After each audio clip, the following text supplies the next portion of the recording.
Alright, so we got an update on the Skoolie. I want to give you guys some progress. I want to give you guys some updates on what we're doing and where we are after about 7 months with this bus.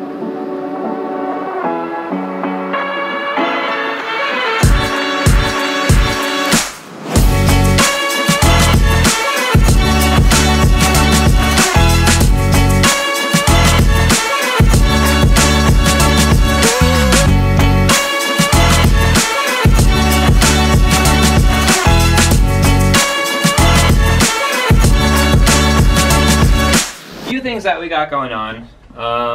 One is that you can see that the roof is a lot higher. When we bought the bus, our first main goal was raising the roof. The first thing that we did was measure everything that we needed. We wanted to raise it 16 inches. So what we started doing was kind of scouting it out, figuring out where we wanted the windows to go, where we wanted the placement of the floor plan, and then from there we started lifting the bus. So as you can see, the bus is lifted up 16 inches and we're kind of getting ready in this stage of actually putting these hat channels back in and putting the placement of the window frames themselves out of metal. Once we got that going, we made it a priority to paint the bus to have all that ready before the winter came so that we were focusing on the inside of the bus. So we had the bus prepped, primed, and then painted.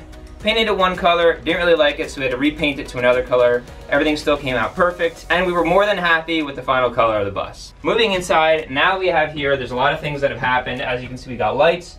We have some side cabinets. We have cabinets above where the kitchen area is going to go, and we have cabinets for the actual kitchen area itself. But first, I want to talk about the front of the bus. Two things that we focused on were getting 2 captain's chairs in here. And to do that, we had to eliminate where the stairs were, which were right here, and the door right there. We moved the door back here about 1/3 of the way down to the bus. This way we could have a second seat up front, a captain's chair, and then we were able to put a loft above that. So we have the frame of the loft right here is 48 inches, and we're gonna have to figure out what we want to do with the actual roof above the bus. It is framed out there. We're gonna have a little cabinet right there for whoever stays up there. There will be 110, and there will be 12 volt up there if they want to plug anything in. We'll also put a mattress up here, probably a 4 to 6 inch foam mattress.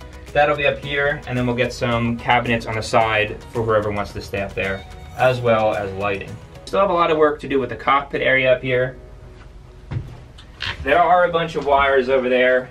I do know what we're going to do with them. We do have a screen for a backup camera, and we have the seats that completely swivel around. With this one swiveling around, you'll be able to face forward, and then you can also face this way, and we will have a table right here with another captain's chair on the other side of the table. The table that I mentioned is going to go here. It's probably going to be a 4-foot table by 2.5-foot table that will be able to fold down if you want more room up here in the kind of living area. Right here will be another captain's chair facing this way that will swivel out as well. On the other side of the bus, we have here, this is where all of the electrical components will be underneath the couch. That will flip out to be another full-size mattress as well. This is not complete, as you can see, but this is a work in progress. We do have some of the sub panels in with breakers. We do have the Victron Multiplus unit that we're starting to wire up, and we're gonna have a plug on the outside of that. Like I mentioned before, the cabinets that are above those, there'll be 3 doors for those cabinets. When you open those cabinets, there'll be lights inside that will trigger on so that you can see what's inside of the cabinets. This cabinet will have 2 switches underneath it. One will power lights underneath here, and then one will power a strip of lights that's gonna go along the ceiling. This is an extra cabinet here, a 30-inch cabinet that will have the recycling and the garbage cans inside of here. Next to it, we have our 10.1 cubic foot refrigerator that we got on Facebook Marketplace. It's brand new, works perfectly fine. Above the refrigerator, we'll have all our control panels for our electrical to see how much we're drawing, how much we're pushing out. That will also have the control for the hot water heater and control to see how much water we have in our tanks. On this side, this is the same thing as the front up there. These cabinets are actually 3 inches lower because mostly we'll have dishes and cups up in this area. I just wanted to give ourselves a little bit more room. The backslash will be along here. We'll have a sink right here. This will be open. And then right here we'll have a stovetop and the oven in this section. All these are going to be drawers, no cabinets. I feel like with drawers in the bus, it's easier to keep things organized and not falling all over the place. As we move back, we do have our control unit here for the AC and heat. In the back of the bus here, as you can see, we actually installed a ducted mini split unit, which has 6 4-inch pipes coming out of it, and then it has a 1 4-inch by 8-inch duct underneath it. In the ceiling, you can see all the ductwork that comes through, and it definitely heats the bus up in pretty ample time, and it keeps the bus a nice, comfortable temperature on the very, very low setting. As we work our way back here, this will be the bathroom. So in this box right here, we have a toilet, and then right along this wall, we will have the vanity with the sink. This will be a 24-inch door, and then we also have a vent inside the bathroom.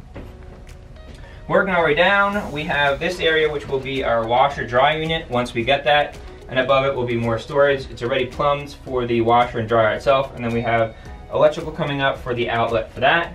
Right past there, this is our 3-foot by 3-foot stand-up shower. We have it plumbed for the actual water itself, and we just need to put the drain in the center, and we can start making the shower, putting the shower walls up, and then waterproofing that area. Right across from that, we will have a dresser unit here that will have 3 drawers, and then right above it we'll have an area where you can hang up all your clothes. Right in between that and the kitchen area will be another storage unit, and then right here we're going to have a 10-inch floor-to-ceiling pull-out pantry drawer. In the back of the bus, this is kind of the end of it. We do have 2 freshwater tanks.